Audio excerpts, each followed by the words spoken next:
2 weeks ago, Wang Jing, a little-known Chinese businessman, burst onto the global scene when he won the right to build a rival to the Panama Canal in Nicaragua.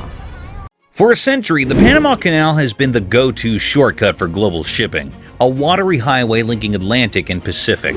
Now, Mexico throws its hat in the ring with the Interoceanic Corridor, a land-based alternative promising speedier transport. Will this innovation dethrone the Panama Canal, or is it just a ripple in the well-established shipping route? Let's find out. The Panama Canal.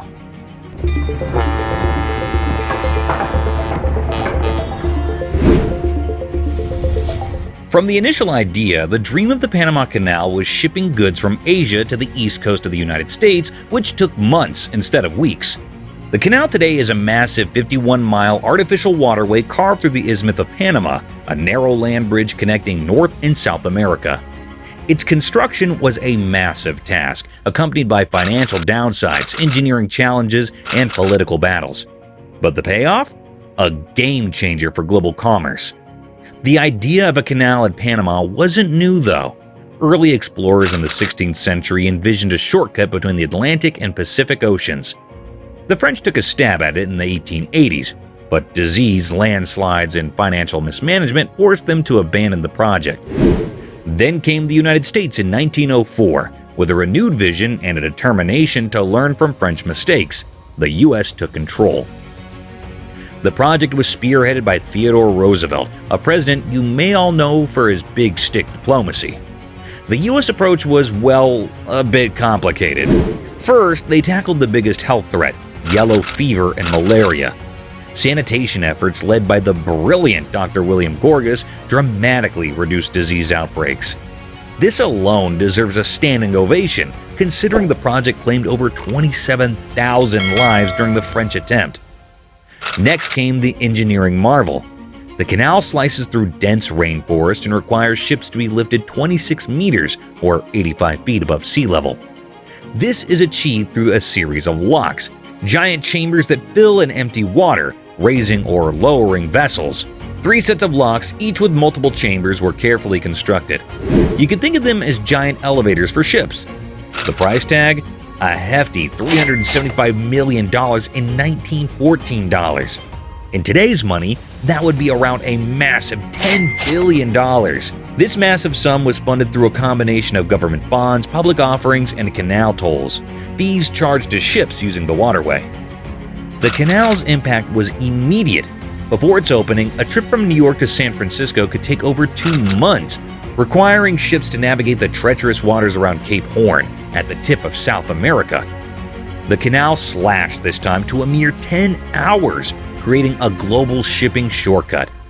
The financial benefits were also enormous. Shipping costs decreased, trade boomed, and the canal became a major source of revenue for Panama. Today, over 13,000 ships traverse the canal annually, carrying billions of dollars worth of cargo. But it wasn't to stop here. To accommodate ever larger cargo ships, a multi-billion-dollar expansion project was completed in 2016. This involved widening lanes and building new locks, ensuring the canal remains relevant in the 21st century. But things get even more interesting. Even with this addition, the canal today faces some challenges. Competition is heating up. The Suez Canal can handle much larger ships, and China's planned mega canal could divert traffic away from Panama. Unfortunately, the recent expansion of the Panama Canal wasn't enough. The ever-growing size of cargo ships means the canal may struggle to accommodate future giants. Rebuilding the canal entirely isn't a feasible option. Environmental concerns also cloud the picture. The expansion project raised concerns about pollution. Urban sprawl and dredging activities threaten the water source for Panama City itself. Additionally, the massive amount of fresh water used per ship puts a strain on resources. Climate change adds another layer of complexity. Droughts caused by climate change threaten water levels in the canal, leading to delays and traffic jams. This disrupts shipping schedules and frustrates companies relying on a smooth passage. Perhaps it was with these challenges that Mexico decided to find another better alternative. The alternative? Yes, you heard it right. Mexico is dusting off the 100-year-old plan to build a railway connecting the Pacific and Atlantic Oceans across its narrowest point, the Isthmus of Tehuantepec. This Tehuantepec Interoceanic Corridor, or CIIT, aims to capture a slice of the lucrative container traffic currently dominated by the Panama Canal. But what could be pushing this idea? Well, firstly, there's the growing desire of multinational companies to be geographically closer to the U.S. market. This trend aligns perfectly with Mexico's location, offering a potentially faster and more convenient alternative.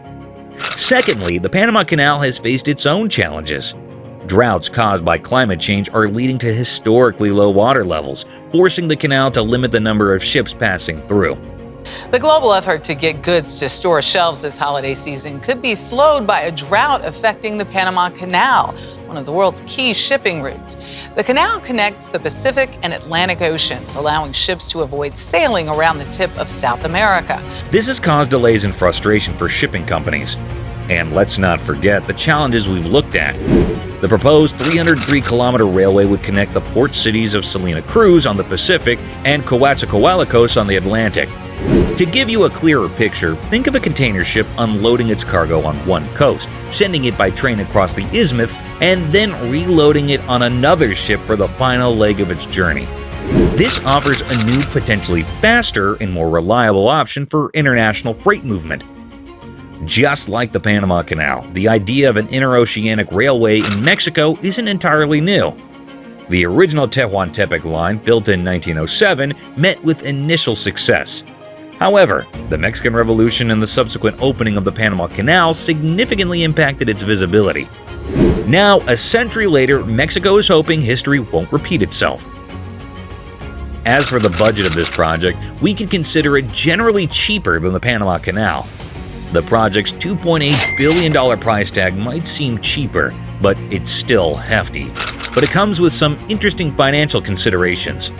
Mexico's booming trade relationship with the U.S., now the top trading partner, provides a strong economic incentive. This, coupled with the potential to capture container traffic due to the Panama Canal's limitations, presents a compelling financial argument. Speed is another crucial factor. While the Panama Canal offers a shorter distance, the transit through locks and potential delays due to water levels can take 8 to 10 hours. The proposed rail route boasts a transit time of just 6.5 hours, excluding loading time, which would be a good advantage for time-sensitive cargo. But could there be a sustainable future for the project? Mexico's Secretary of Economy sees the new rail route as a real and increasingly important alternative in the face of climate change. The reliance on fresh water for the Panama Canal's operations make it vulnerable to droughts. A rail system, on the other hand, wouldn't be subject to such limitations. Improvements. This corridor will be a combination of upgraded highways and railways, aiming to become a faster and cheaper alternative to the famous Panama Canal. But the plan involves several key improvements. One major aspect of the plan involves revamping the ports of Coatzacoalcos and Salina Cruz, located on either side of the Isthmus of Tehuantepec. These upgrades will allow the ports to handle increased traffic effectively. Additionally, the plan includes the creation of 10 new industrial parks along the corridor. These parks, each covering a vast area and costing $1 billion, will serve as hubs for industrial activities, boosting economic development. The existing Isthmus of Tehuantepec Railway is also undergoing significant upgrades to accommodate high-speed cargo trains. This enhancement will enhance transportation efficiency along the corridor. To facilitate air travel, the airports in Minatitlan and Ixtepec are being expanded to handle more air traffic, ensuring seamless connectivity. Moreover, gas pipelines and fiber optic cables will be installed throughout the corridor to ensure smooth communication and energy flow, supporting various industries and infrastructure.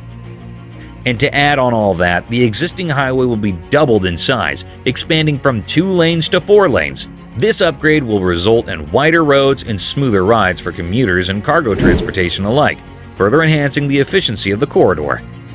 So why not just dig a canal straight through Mexico? That's a logical question. While a canal would eliminate the need to unload and reload cargo onto trains or trucks, the engineering feat would be incredibly expensive. The distance between the oceans and Mexico is a massive 300 miles. That's 6 times the length of the Panama Canal. Building a canal through this terrain, which includes mountains, jungles, and diverse communities with varying interests, would be a logistical nightmare. Plus, unlike the Suez Canal built through flat desert, this corridor would require raising ships 10 times the height needed for the Panama Canal, making it even more impractical. The interoceanic corridor, though ambitious, offers a more realistic solution. Once completed, it has the potential to transform the trade landscape, offering a cost-effective and time-saving alternative for shipping goods across the Americas. This project also holds geopolitical significance, with China increasingly dominating Latin American ports, including the Panama Canal itself. The interoceanic corridor presents an opportunity for the Americas to lessen this dependence and strengthen trade within the region. But the plan seems to have even more to offer. Why it matters? Think of it. With a project of this scale, there's a gold rush mentality. Investors, miners, and manufacturers in the Americas have a unique opportunity to get involved early and secure favorable terms. Mexico needs partners to make this work, and those who jump in first will likely reap the biggest rewards if the project succeeds. There's also some deal sweetening here. Mexico is rolling out the red carpet for investors. Special free trade zones offer significant tax breaks, including promises like no income tax for the first 3 years, followed by a 50% discount for the next 3, refunds on VAT paid on external purchases for a limited time, and more. This kind of tax haven makes the interoceanic corridor highly attractive for businesses looking to expand or relocate. When you look at the Panama Canal, ships routinely wait days to pass through, and recent droughts threaten closure. Experts predict the interoceanic corridor, once fully operational, will offer a faster and cheaper alternative for most shipments. Think of it as a new, more efficient shipping lane across the Americas. The Panama Canal simply connects oceans. The interoceanic corridor goes further. Goods can be unloaded at the upgraded ports and then processed or manufactured in one of the 10 massive industrial parks planned along the route. This opens doors for value-added industries to take root in Mexico, capitalizing on the region's rich natural resources. 80% of Mexico's known oil and 57% of its natural gas are concentrated here.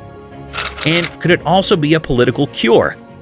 Decades of poverty and underdevelopment have fueled support for left-wing policies focused on wealth redistribution.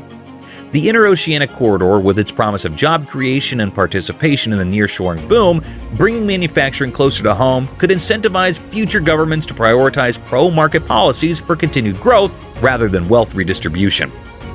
While the Mexican rail project holds immense promise, it faces challenges. Building and maintaining a robust railway infrastructure requires substantial investment and ongoing effort. Additionally, questions remain about capacity. Can the railway handle the volume of cargo currently flowing through the Panama Canal? Only time will tell if Mexico's railway gamble will pay off.